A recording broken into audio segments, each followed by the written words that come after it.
My name is Piers Thompson. I'm actually a freeholder. I live on Silchester Road.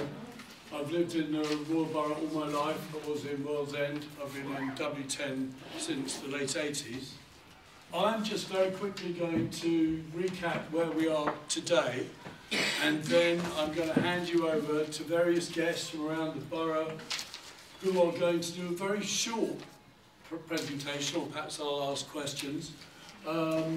And then we're going to open it to the room, because I think the thing that I believe, and I hope you all agree, is that whatever the outcome of all this regeneration is, whether you're for or against, the decisions they shouldn't just consult us, but that we should be making the decisions that affect our lives, our homes, our families. Yes. And they talk about consultation. You know, we want to be participating. There are a few good things in the air, you know, Sadiq Khan and so on.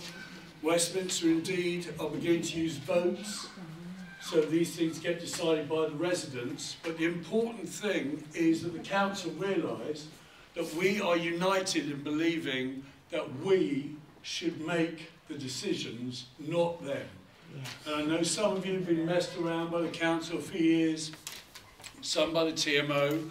You know, look how many people are here. I think whatever your views are, we all agree that we should be driving this process, not the council. Yes. So if I could just very quickly recap historically. In July of last year, we all got a letter through our doors with a red line showing which homes were at risk in the regeneration process. They hired some people, CBRE and some architects, and those people came up with 6 plans, 6 options. Sorry, no, just dump that. 6 options. You probably saw them all, options 1 to 6. There's a green and red light system on each option. And you'll see, even if I just show it around, that one's got 1 green, that one's got 1 green, that one's got 1 green, ooh, 4 greens.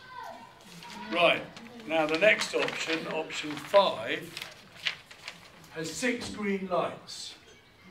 And those are the 6 green lights against the 6 criteria that the council set, which are meets commitment to estate residents, financially viable, meets planning requirements, delivers more and better affordable housing, and over the next few weeks we'll discuss what that means, affordable housing, delivers conservation areas of the future, creates high quality public and green spaces. Well, as you know, we already have high quality green spaces. Anyway, so the council, either at the end of this month or next month, are going to vote in cabinet on which of these 6 options they should pursue. That doesn't mean they're going to do it, that means they're going to do further viabilities. Now, one thing I will tell you is that the council so far have refused to let anyone know what the financial viability assessment looks like. So they have the piece of paper that says that this number 5 is financially viable, but they are not prepared to let us see that. Now, our friends in Grenfell have put in a request through the Freedom of Information Act to get that information, but the council are refusing at the moment to let us have it. That's a bit of a, you know, it shows their thinking. Piers, why don't you open the other door or something? Cause excuse me, a lot of people on site. Okay. So my leg is sorry, I cannot. no, that's okay. That's all right. Welcome everybody. Sorry, I have to go there.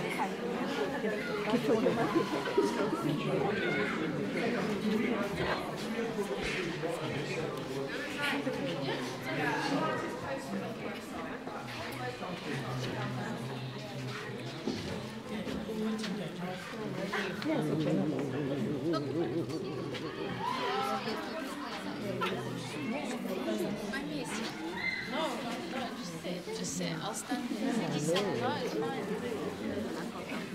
We're going to need a bigger boat.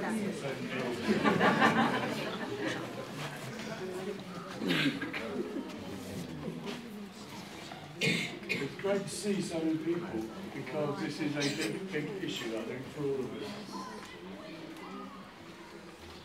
So, I mean, I was just recapping the history up till now. These 6 options are all on the Silchester Estate. Yeah, I've got details. SilchesterEstate.org.uk. There's a regeneration section, so information about that and the meetings that. So all these bits of paper are available on that, including the option 5, which, just to repeat, option 5, which has 6 green lights, involves knocking down everything within the red line. That is everything between the Hammersmith and City line, the Westway and the Overground. It also involves taking an acre and a half from the Westway Trust of the 23 acres. So, you know, it's a massive, massive demolition. Lots of money. Sorry? Lots of money. Well, Do you know who the investment is coming from? well, at the moment, we don't really know anything because at the moment, these 6 options, the council is going to vote on looking at one of them in more detail. We would be very surprised if that one was not number 5, because number 5 has got 6 green lights. And what about number 6? There were 6 ones. Well, number 6, number 6 gets 4 green lights. There's this, it does have a yellow on meets planning requirements. Again, that's something we don't know about, something only they know about. It's everything from the railway, which is over there, the Overground, Oh, Yeah. I see what you up mean. to the Westway, Yeah. And and down then the down other from the side. Hammersmith and City. Planning to knock down all of that. Sorry? Then they are planning to knock Well, down. at the moment, just to recap, the decision has not been made, according to the council, to do this. However, yet, you know, we'll take that on faith. And the very fact that we have how many people we have here today shows that the people here care about their homes, and the people here want to make sure that they are part of this decision-making process. Sharon. As I said, Ruth Angel has said that Silchester Estate, a member of the committee, and Bramley House Estate can have a member of their committee go to this cabinet meeting, but they're still not given the time. They just said it's the 26th of May, which was supposed to have been the end of April instead. Right. They've already prolonged it, but they're not actually inviting anybody, they're just telling everyone, but they're not doing anything to let you know anymore. So it's all cloak and dagger stuff anyway. So you've been invited to observe rather than participate. We've You're been not allowed invited to to speak. go, and so is someone from Silchester if they want to go as well. But not to speak.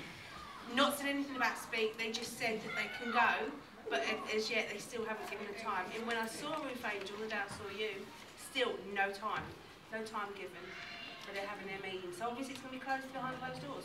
Starts at 6:30. It's in the evening, I thought it was in the daytime the way they were No, going the on. cabinet meeting's at 6:30. By the way, well, That might be interesting.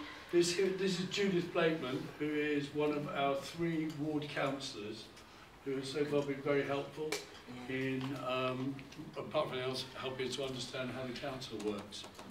So that's really all I wanted to say. I mean, I believe that this show of unity is fantastic, and the message we should send out is that we would like to be part of this.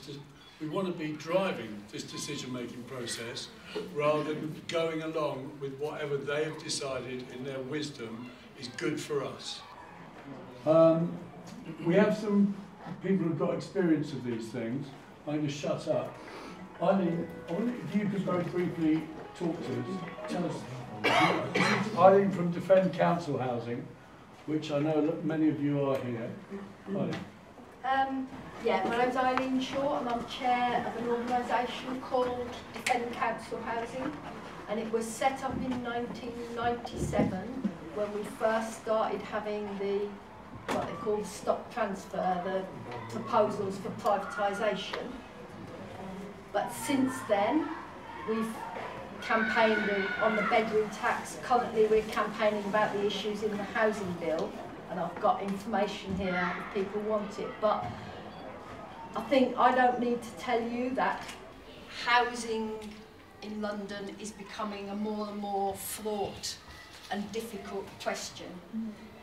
Even if you have got a secure tenancy or have bought your home, the chances are that your children are still on the sofa and are never going to move out, or that your family is increasingly overcrowded, or and in particular at moments like this, which isn't only happening here.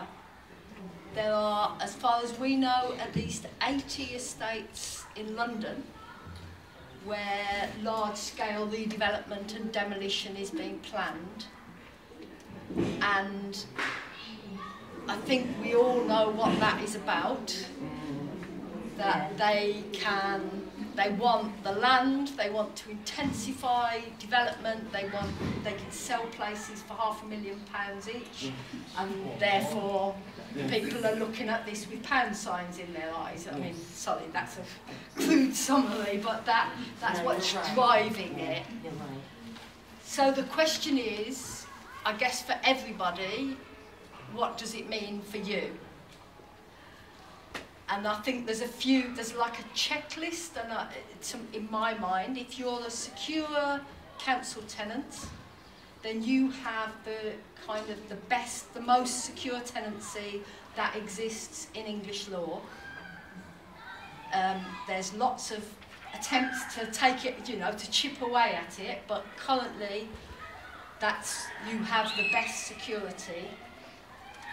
And when this plan document talks about re-providing, I think you need to know whether that means re-providing a council home with a council tenancy at the current rate in the place you want to live.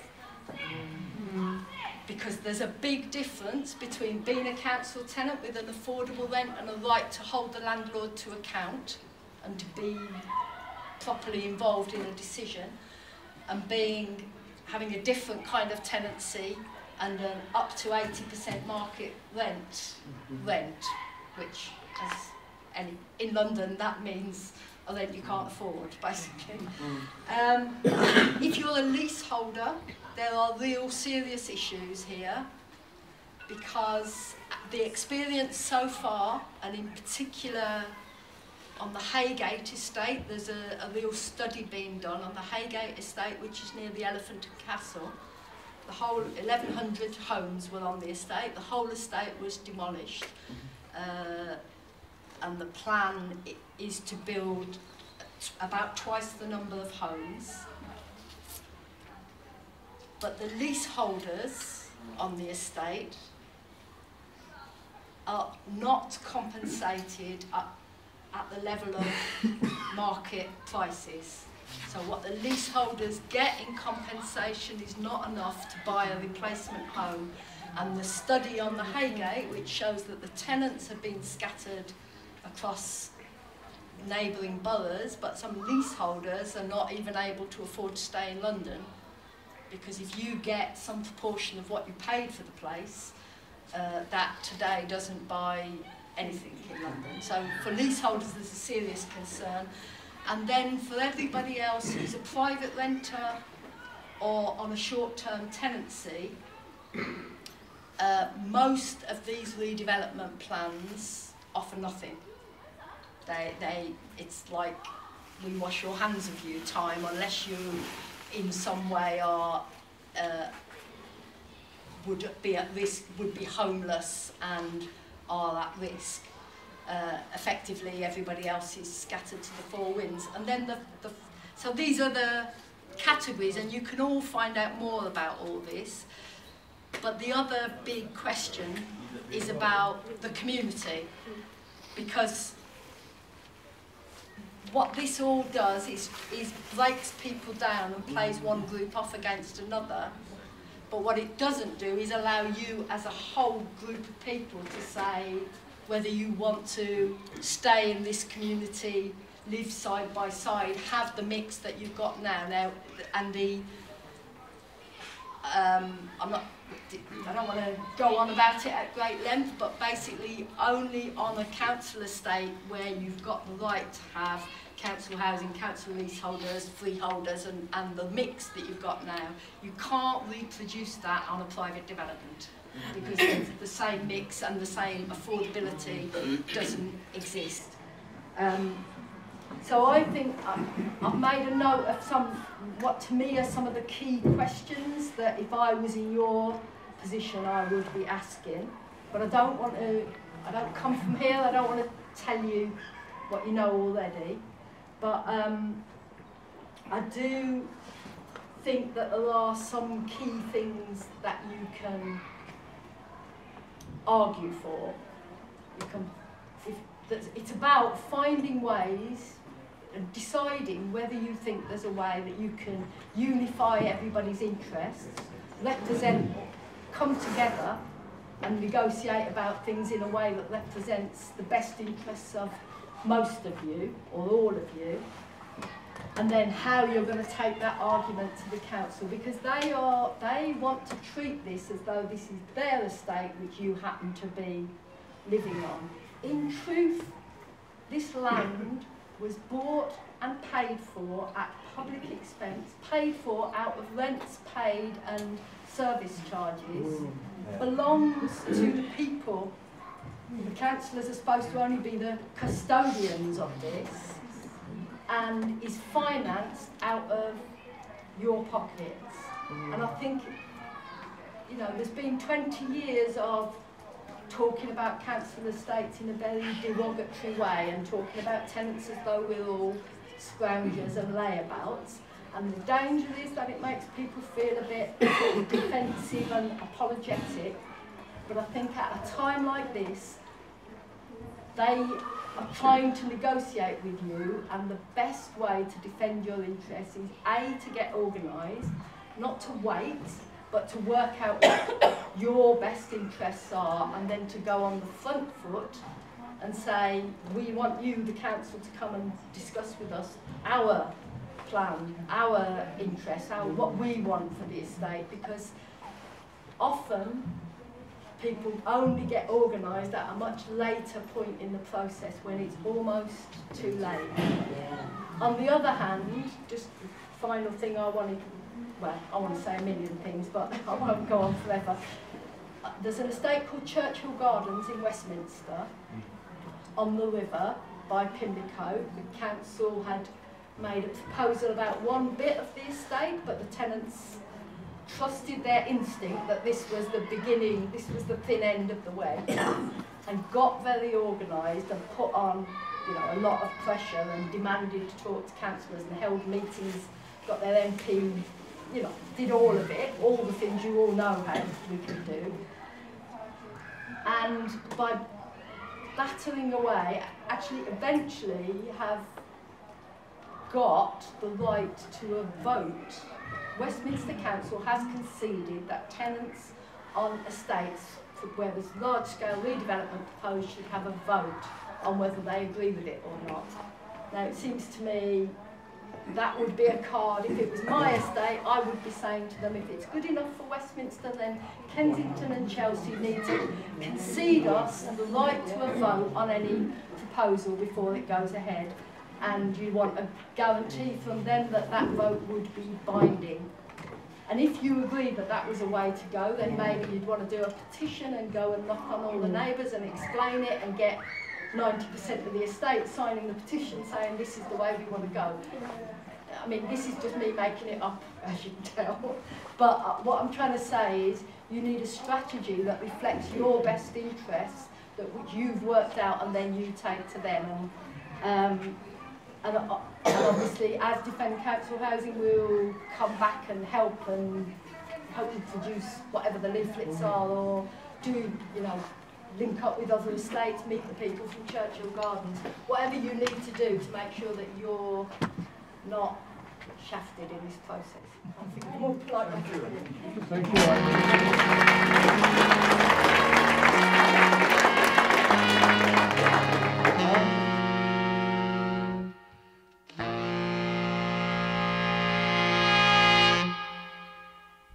This land is your land.